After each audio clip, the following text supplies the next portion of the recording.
I'm going to make a short introductory video to the concept of value. Everything I'm about to talk about is information that appears at the end of Smith's chapter on money, but it's really an introduction to his next 3 chapters. Smith spends 3 very long, very complicated chapters discussing how it is that goods and services are valued. But first, he defines the concept. See, value as a term can be defined in 2 ways. The first is very pragmatic, value in use. This is the measure of utility of a given object or service. And the second is the amount of power that object has in purchasing other goods and services.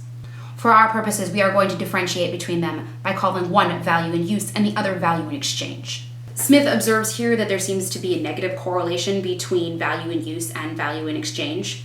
Nothing is more useful than, say, water, and yet it has very little purchasing power, and in the Western world costs almost nothing. Diamonds, on the other hand, have almost no practical use and yet are very, very expensive. I thought of bringing smartphones as a counterexample of items that we have today that Smith didn't have that are both high in use and high in exchange. The problem is that the more I thought about this, the more I realized that even technology has this negative correlation. I mean, think about smartphones. As practical as iPhones are, they still don't have as much practical utility as, say, an Android.